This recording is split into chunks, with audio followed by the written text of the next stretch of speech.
Every year, rivers and streams descending from China, Nepal, Bhutan and India join together and overflow, flooding and nourishing the Bangladeshi soil throughout the long monsoon months. We're in Daudkandi, 2 hours southeast of Dhaka, the capital, in late August. This apparently hostile environment is the setting for an incredible human adventure. This is the story of a few thousand farmers and one NGO who turned the floods into an extraordinary opportunity.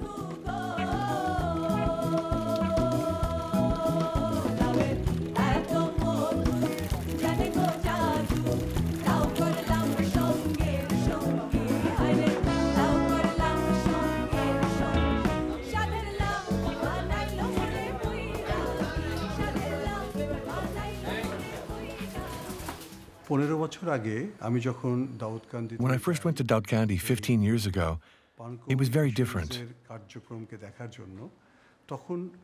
Back then, people were totally dependent on agriculture. Because their lands were low and located near watercourses, they could only produce one crop a year due to flooding. I realized that the community had started to develop a fishery, which very quickly became a private company. When you think about it, they turned the flooding into an asset on soil that couldn't produce anything for 4 to 5 months. Fish farming allowed them to increase both their production and their income. And the fish also gave them protein, which they were lacking. All of this transformed their lives in an extraordinary way. Suppose you're a farmer. You can only work 6 to 8 months a year. The rest of the time you wait, helpless, for the floods to subside. And it's the same for all your neighbors. One day, someone comes along and tells you you can earn extra money during the rainy season by growing fish in your rice fields. That someone was Morshed. It was so difficult to get everyone to understand that this adventure would be possible, that the community could find the money to do it, that we could prevent the fish from escaping, that we could feed and harvest the fish from there. It took Morshed 2 years to convince the communities to invest their money and build a fishing company together. Those young people over there, do they know how all this started? There have been around 100 projects just in this area, and more now in the rest of Bangladesh. We need to keep this story alive or it will be forgotten, because there were only 10 to 12 of us who were there when it began. So, can you tell us? I don't know. Our youth only remembers anything if there's a profit to be had. 20 years ago, Morshed worked for a map-making company. His work took him to the Daudkandi region, where he became friends with the local people. While studying the maps, he realized that certain flooded areas would be suitable for fish farming. He became convinced that if the villagers exploited those lands, they could earn extra money. He decided to develop a program through Shisuk, the NGO he had just founded. Around that time, he heard about a call for fish farming projects and submitted his idea. The Ford Foundation was the main donor of this call for proposals. They came to see me and they said, "It's a great idea, but you're too young to handle it." I'd identified a flood zone of 20 square kilometers that was already enclosed by the road and an embankment with 3 water regulators. This zone also contained a small river, 7 kilometers long. My idea was to preserve wild fishing in this little river so that the farmers could continue to fish, while converting the rest of the flood zone into a fish farm, which would allow the landowners to earn more money. And other community, the landowners can really generate income from the fish culture. So that was the whole idea. That was my idea. Finally, in the end, the project didn't get supported. I decided to But really... I decided to go ahead anyway go a bit with a further. less ambitious Then, idea. I decided to make my proposal a bit more I said to realistic. myself, And let's see what we can do thought, without let's any see donors. what we can do without any donor. The Shuk NGO introduced us to the managers. They organized many meetings, and they explained lots of things, all the advantages, the benefits. We understood that it was in our interest to do it. We spent a lot of time talking about it. Some were for it, some against. Some people will always be against anything new. As soon as anyone shows leadership in this country, someone will disagree. If someone says, let's do this project, someone else will say, no, we don't need it. We're fine without this project. At the time, there were two groups who really butted heads. Even the police got involved. When the project began, I thought that if we joined, it would make life more difficult for us as farmers. The fields would be damaged, that it would mess up the boundaries between our lands, and that we wouldn't get our money back. That's what I thought, and my wife too. That we would give them money, but in the end it would be money lost. When it was time to set up the project, they gathered us together and said, each share is worth 10 euros. If you have 1,200 square meters of land, that's 3 shares, so 30 euros. Once we'd put together the money from all the shares and marked off the boundaries of the fishery, we got to work.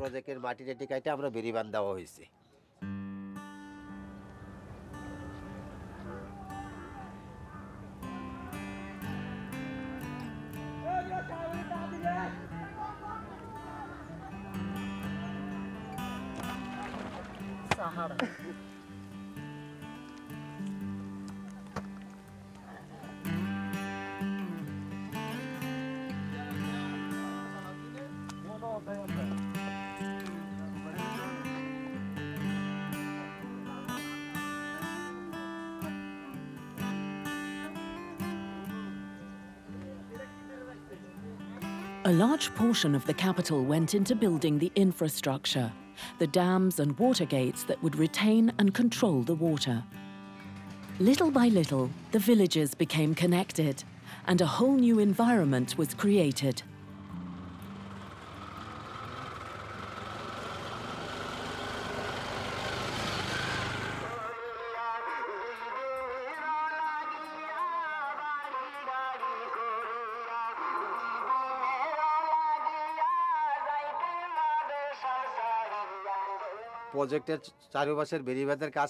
Once we'd finished building the infrastructure, we bought small fish. We put them in the water.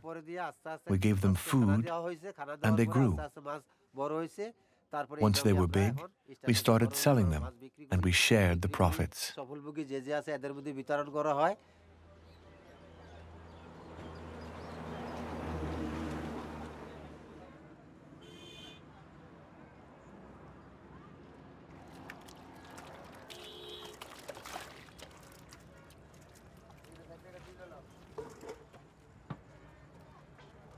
At first, profits were low, but within 2 years, a whole new local economy, an entire value chain had sprung up.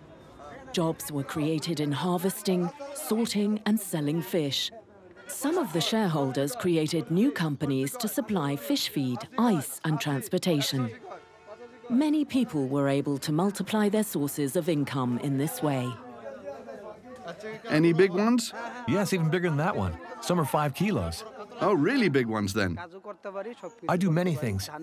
I grow rice, I have shares in the fishery, and I also work for the fishery. So, all in all, I make a good living. My life has completely changed. Like everyone, I used to dream of moving to the city. When you don't own a house or a car, it's easy to imagine starting up a little business in town, in computers, say. But the money doesn't come back to the village, and that's a big problem. By staying here in Daudkandi, I've been able to develop my business and also to invest. I become the second or third largest business around here. I'm financially stable, and I bought more land with my own money in my name.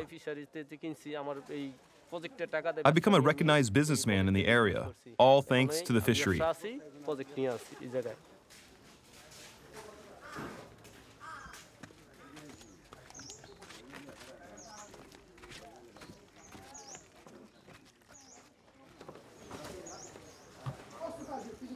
Ibrahim had studied in the city, but then returned to his village. He watched the fishery evolve and seized his chance.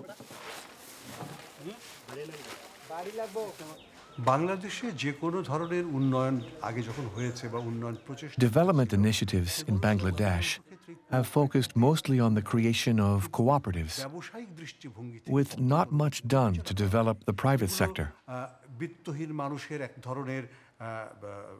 In this case, the local people decided right from the start to set up a private initiative, a commercial enterprise. Landowners would get one or several shares. Even people who did not own land could purchase shares. And so a private sector was born. In Bangladesh, every development effort before this one was based on cooperation. But in this particular case, it's based on business. That's the big innovation. Today, we've realized that without business, there can be no growth. So from that point of view, it's a huge success.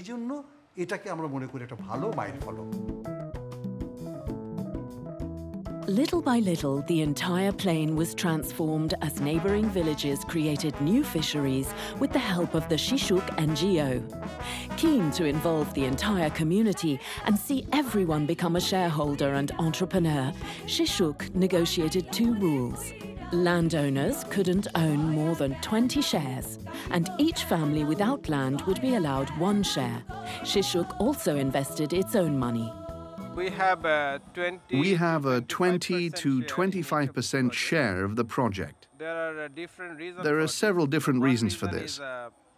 The first is that we want to remain part of this initiative. Of course, the most important thing is community ownership of the project. Similar way, we involved as an owner.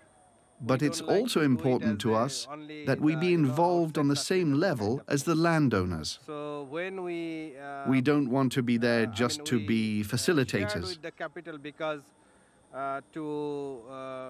We don't want to go to donors for money, and we don't want to charge the community for our services.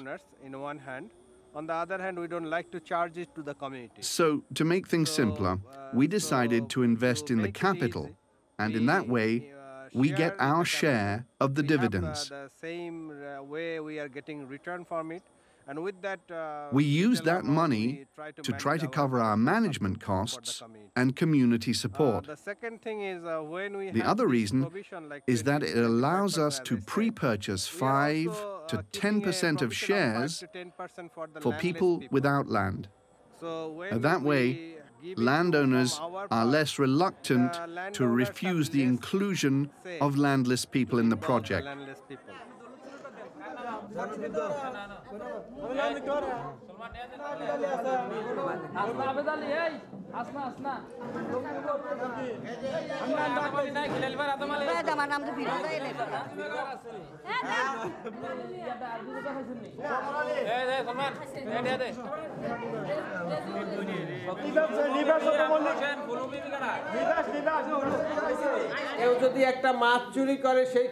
If you see someone stealing fish, you must tell us. It's illegal not to tell us. You have to watch over the project. No need to catch the thief, just tell us. Here are our directors, Mrs. Bonira and Mrs. Kulsum.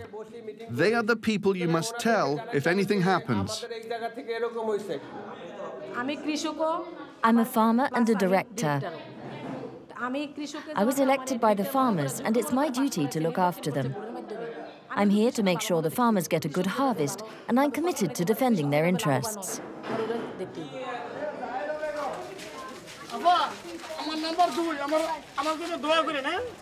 There are only 2 female directors in all the fisheries. Each fishery elects a board of directors of 10 to 20 people. This board is in charge of managing the fishery and handles everything from production to sales and profit sharing. Elections take place every 2 years.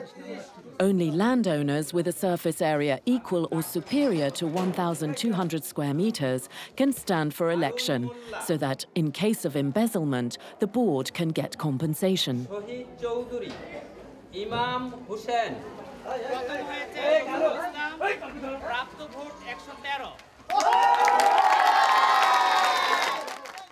The villagers convinced Kulsum to stand for director after she spoke out against illegal practices. Take my husband's uncles, for example. Together, they own the largest share of land in the project. When they began to rent it out, the surface area they declared was bigger than what they owned. According to my calculations, they doubled their surface area. This year, we levied all the extra money they've received over the past 10 years and put it back into the project. Before we started the lease system, people said that many directors were corrupt and declared more expenses, but that's not true. How can I do business without capital? Before, we had a small capital, and we couldn't buy enough food for the fish. We had a contract with a store that gave us 30,000 euros worth of fish food that we had to repay within 2 months. But it's impossible to grow fish food in 2 months. You need 3 months at least. And because we couldn't feed the fish properly, our production was poor.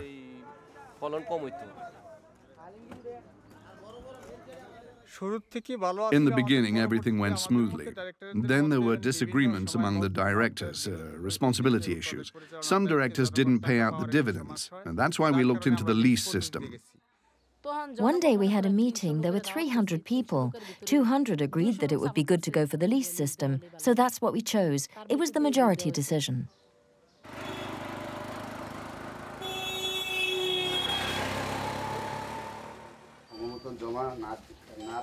Since then, subcontractors have managed the fishery. Elected directors examine bidding offers and make sure that dividends are paid.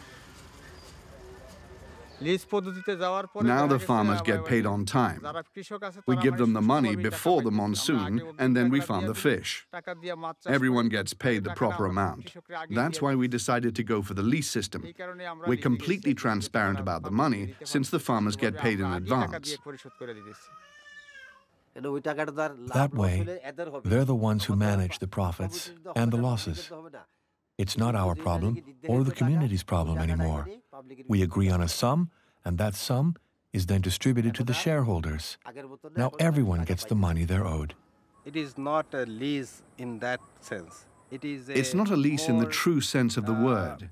Management contract. It's more of a management contract, a subcontracting to community shareholders. Our project to anybody.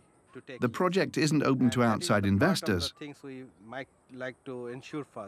First, we want to make sure that a small group from the community will work hard and apply a business sense to becoming more efficient and producing the best results. And can make a better effort, more efficiently. Maybe next year, if we see that everything is going well, we may go back to the original system, that is, without subcontractors. But for now, it's an evolution that aims to correct and improve the way we operate and make things more efficient. Much more efficient. But does this solution truly improve operations? Once people have been given a taste for business, isn't it logical that some will want to make more money by producing more fish? How much will you give me? How much? All right, come on, how much? Okay, okay, two, three, I got three. Four, okay, five? Can we get €5? Okay, good, all right, good.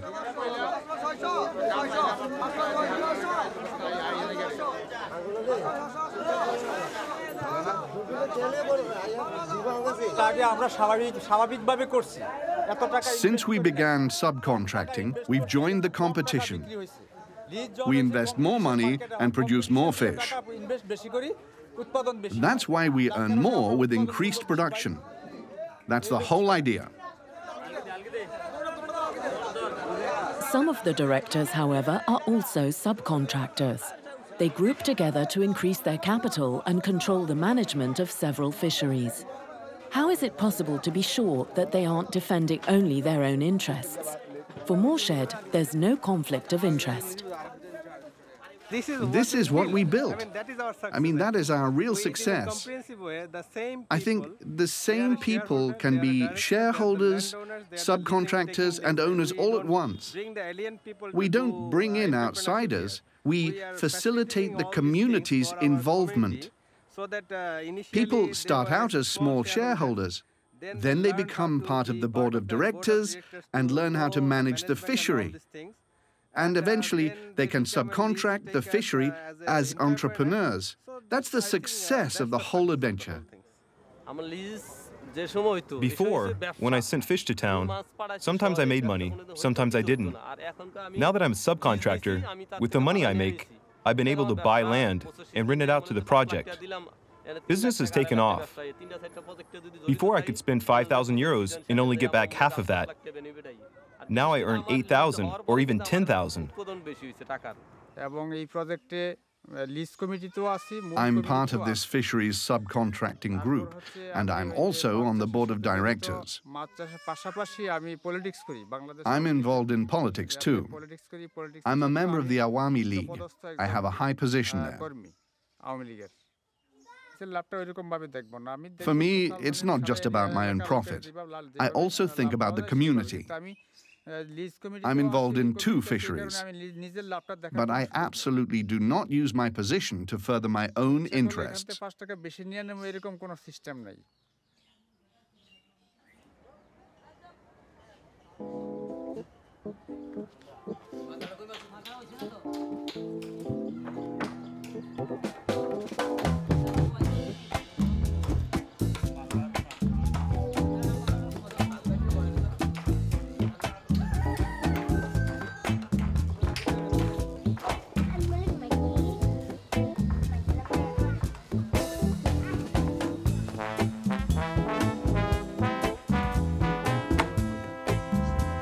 Not all shareholders have the desire or the means to work for the fishery.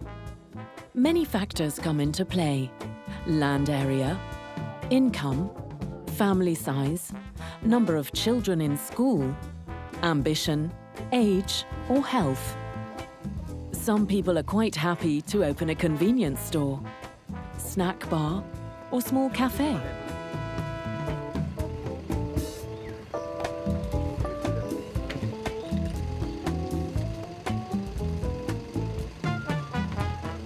Technically, we are at the peak of production.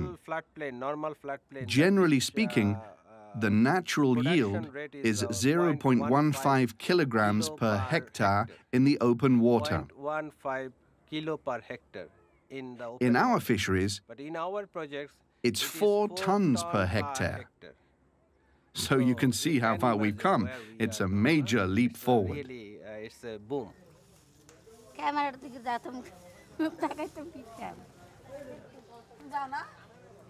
How are you? Okay, let's get to work. You're from Chapatoli, right? Then you go to work near Chapatoli, and you go to the area you're in charge of. Come by the office after work this afternoon to clock out, okay? Go.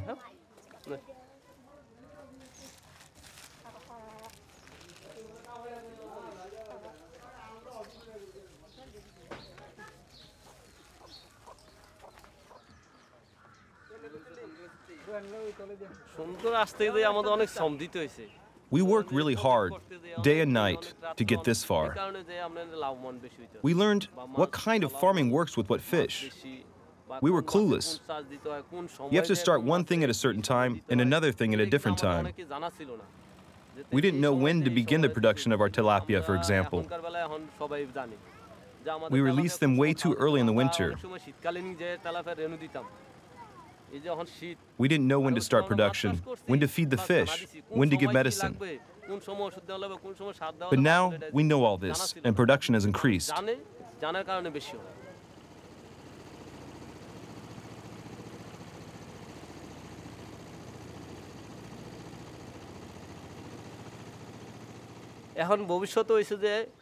We want to continue investing, but there are problems. We had to end the harvest by a certain date, and so the fish sells at very low prices. Everyone brings their fish to market at the same time, so it sells for a very low price.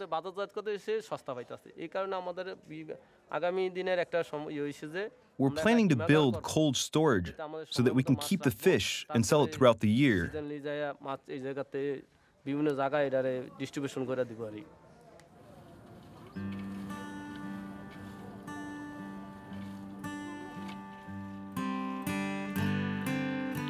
But for now, Ibrahim and the other subcontractors have a solution that is not to everyone's taste.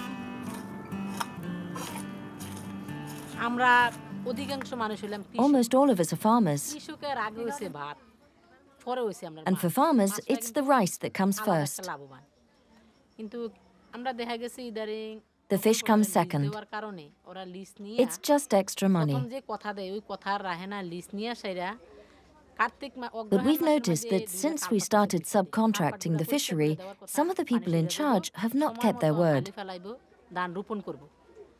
There are 2 water gates on either side, and they were supposed to be opened in late November to let the water out, so that we could till and sow at the right time of year. But they want to keep the fish around longer so that they grow. So they don't let the water out. They keep it in with gates and dams. It's a way to make more money, and in the meantime, the farmers suffer.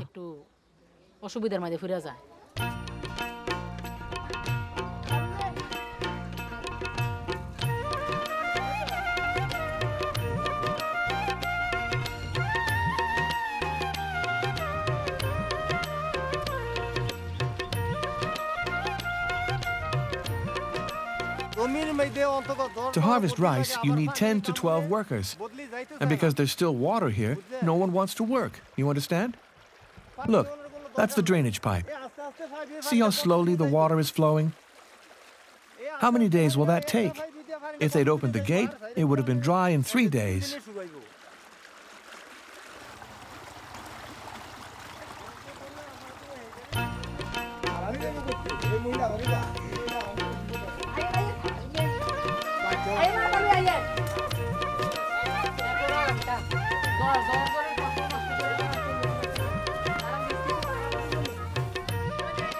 Alerted by a few unhappy landowners, Kulsum goes to take a look for herself.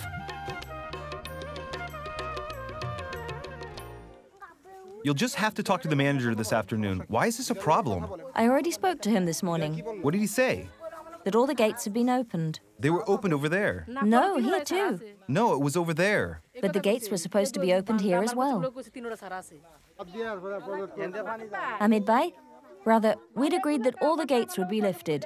Where I'm standing, they're not open. The water's not draining. I'm with the farmers. The water's not moving. Come and see for yourself. And these problems are all because of what? Because of the fish. If the water drained properly, we wouldn't have these troubles. Kulsum calls upon the subcontractors to fix this water problem once and for all. Look, for the farmers, it's the rice that's important. The fish come second. Take a look around. There's still water in the low fields. Everyone's complaining. People are having trouble sowing and harvesting the rice. The floodwater gates need to be lifted. And remove the metal sheeting too. All the gates are open. Now, if you have any special requests or need help, you must contact the board. You're a farmer too, a farmer's son, and I'm a farmer's wife. We all want the rice harvest to be good, so we have to fix this water problem. Yes, we agree. And we hope our efforts will be fruitful. You too must pray for that. More than anything, we want this project to be successful. That way, you can help us too. The water's not draining? Of course it's draining. The water will go away if you open the gates. Does she own any land? Of course I do. You have land? I was elected director. You stood for election and now you're talking about water not draining? Why don't you just take 500 euros from your share, buy an electric pump, and use it to drain the water? Or give it to the three of us. We'll get your water drained. I think that when you're focused on business, the main goal becomes profitability. And when profitability is the only thing that matters, many people no longer care about the interests of the individual. It's classic behavior. You see it in every domain. The focus is on protecting the capital, increasing investment, and earning profits. And we no longer worry about the people at the base of the pyramid. They are forgotten. This neoliberalism, which we see operating across the globe, affects Bangladesh. I'm talking about the free market economy.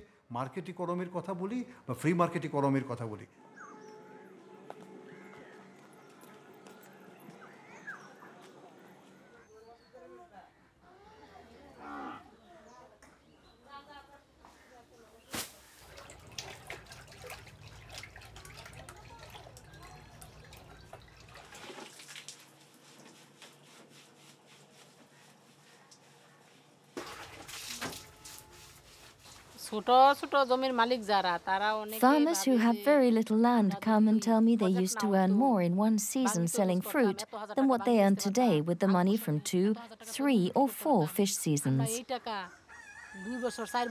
Between seasons, they used to grow watermelon, peanuts, corn, and other produce. They grew a lot of jute. Today they can't do any of that. They also tell me that they have cows, and that before they could give them water hyacinths to eat, or else dry water hyacinths to make fire. All of that's been taken away from them. What is this project bringing them? They're just given a bit of money every year, but they're not satisfied. They don't want the fishery. That's what the very small landowners are thinking. If one day the project works, and farmers can harvest their rice properly, if there's no metal or plastic sheeting holding back the water for too long, then farmers will no longer have a problem with it. I never thought the fishery would make me rich. I still spend as much time farming as I did before. I still have a lot of work.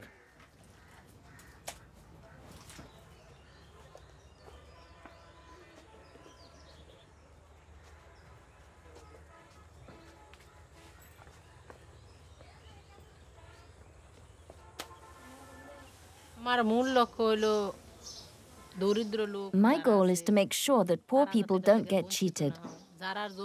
Those who have more land, those who have power must not be allowed to rule the roost and ignore them. I'd rather not say anything. Let the project continue. Anyway, I can't stop it alone. I'm not the only landowner. There are many of us.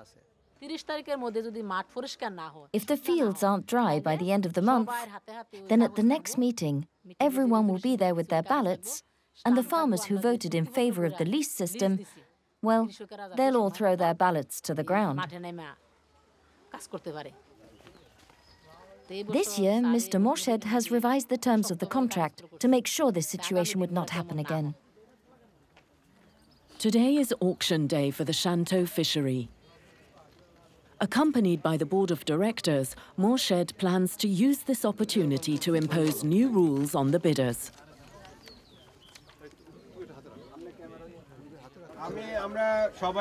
Hello and welcome to everyone. We are here today to bid on subcontracting the fishery.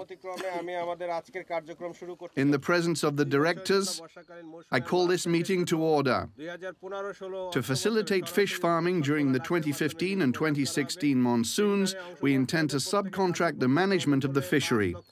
Each participant in this public call for tender must issue a letter of credit of €5,000 to the Shanto project. As part of their management duties, subcontractors of the Shanto project must drain the water to allow for the cultivation of rice on November the 15th in the western fields. The remaining fields must be dry by December the 10th at the latest. You don't even provide a motorboat. How do you expect us to feed the fish or sell them? You didn't talk about a motorboat. Where is it?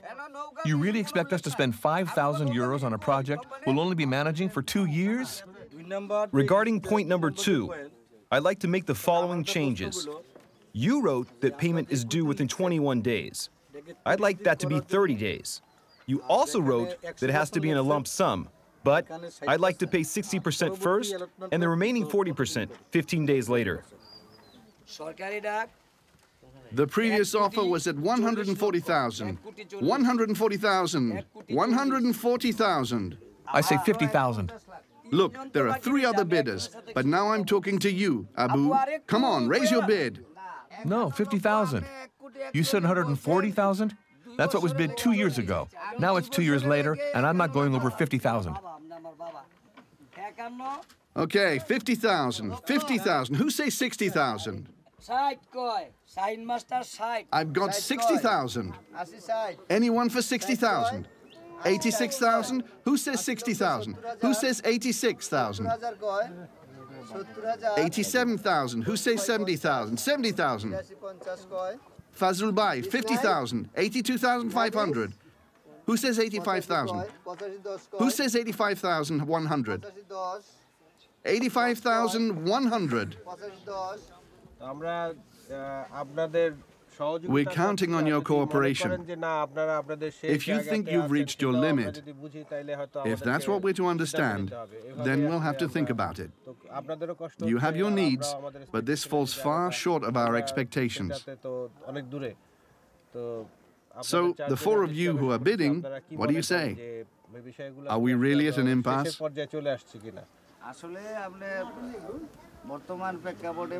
The lease system was set up 4 years ago. 4 whole years. And those of us who invested aren't getting the profits we were expecting.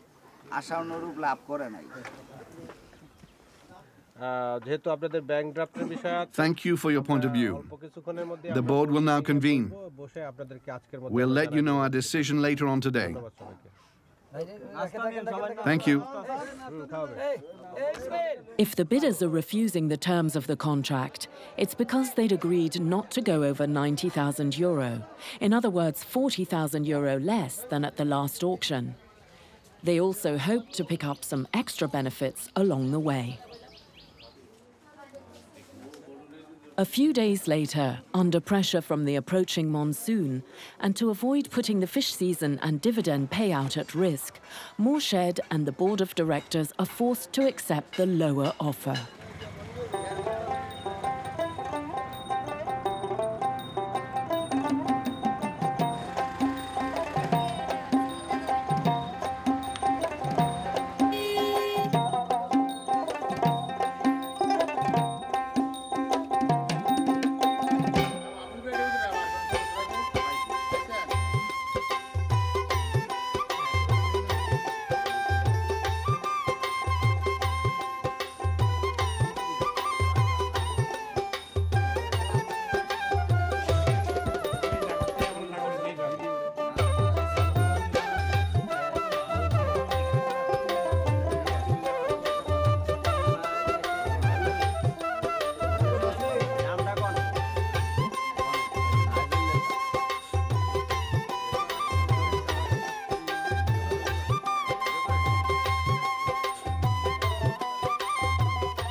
Before, when we went to buy fish, it wasn't so expensive.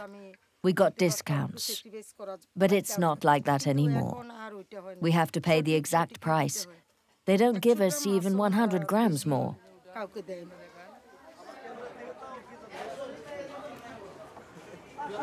Yes, it's a big fish. Hey, Russell Bhai? Russell Bhai? Are there eggs in there?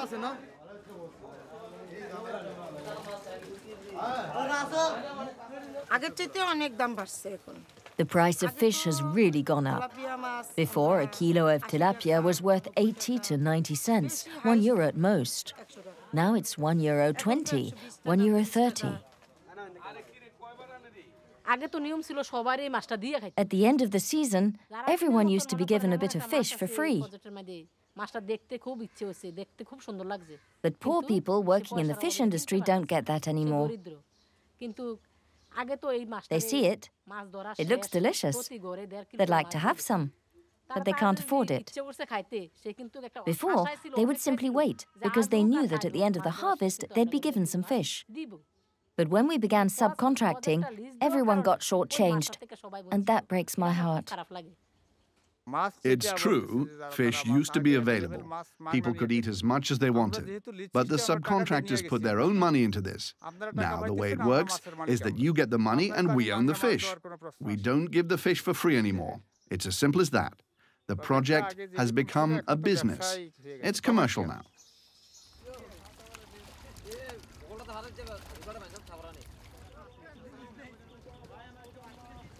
After 15 years, what's become more important? Is it the community aspect or the business aspect?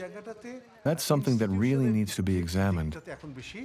In my opinion, the business side was favored because it was intensely developed.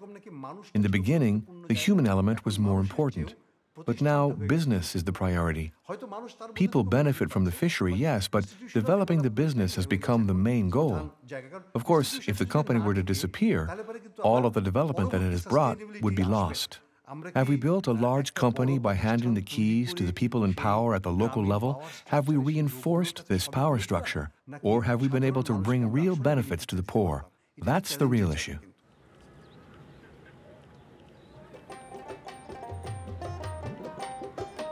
The water finally withdraws and unveils the first plots of land. The farmers immediately prepare to sow.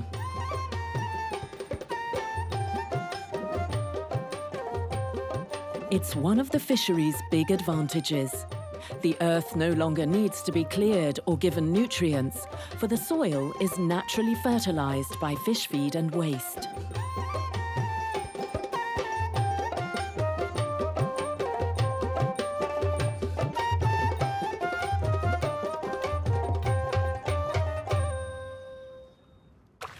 In areas outside the project, water hyacinths invade every part of the flooded land and need to be removed.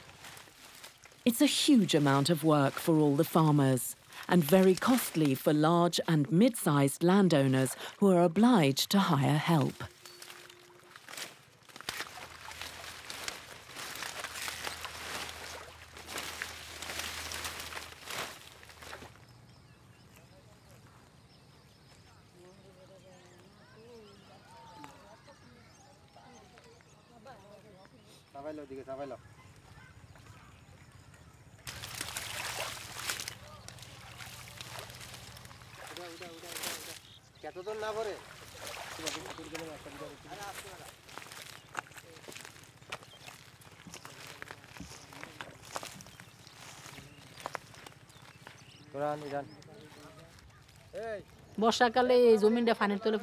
In the past, water hyacinths grew everywhere during the monsoon, and there were no roads. Transport was a huge problem.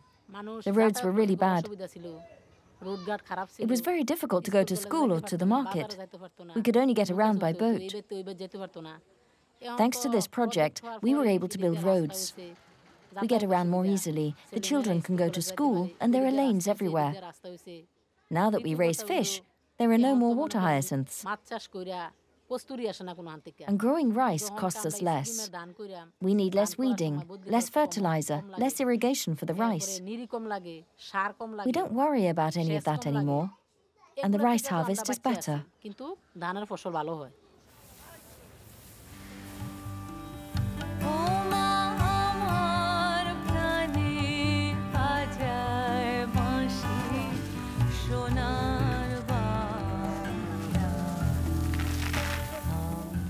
First fish, then rice in abundance. Big or small, rich or poor, the earth continues to be generous to all.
Moni, have you eaten, my love? Yes, I've eaten. Moni, have you eaten? Did you go to school? You didn't go, did you?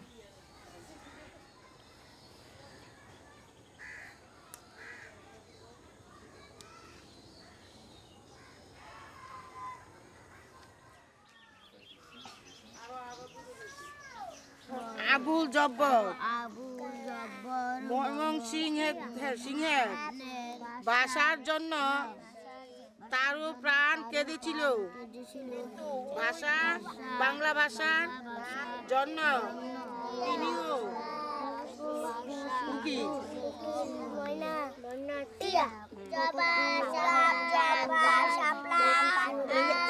আঙ্গুলটা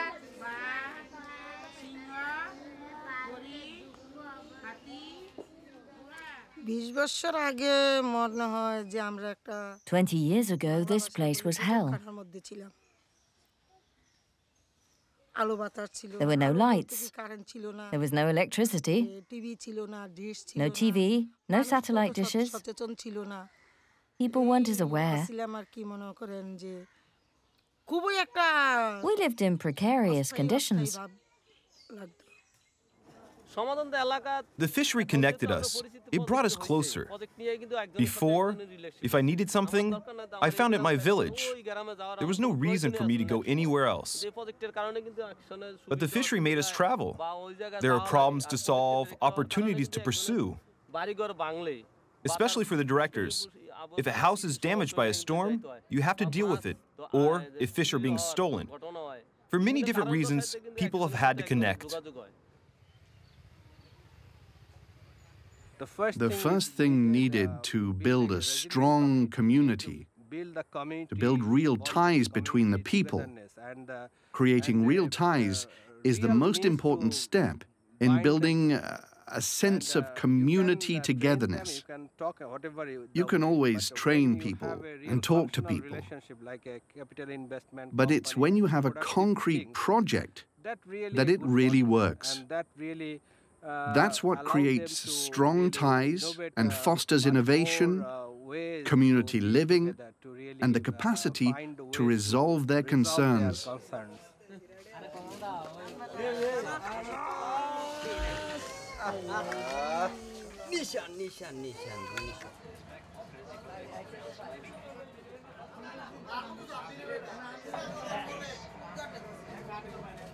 What he's done now, Saudi, is took the Tory back at fine leg to try and cut that off. So they've got that extra man in the ring.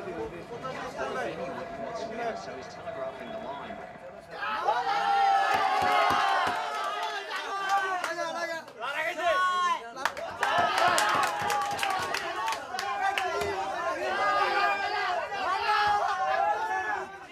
The poor man was turned into a businessman. Maybe it wasn't possible to make his business grow, but at least he rose to be a businessman. That was a great innovation to start with. Now, has this man been able to keep his position? That, of course, is something we must examine.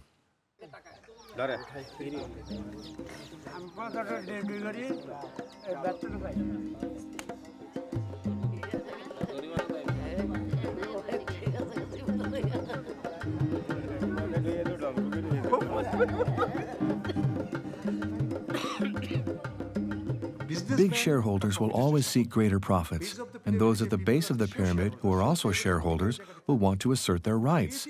The whole community must now put their heads together and find the right balance. How can the small shareholder be given a real place? How can we ensure that he is respected? Between these two extremes, it must be possible to find a compromise. This is a challenge not only for Shisuk, but for all the big initiatives like this in Bangladesh.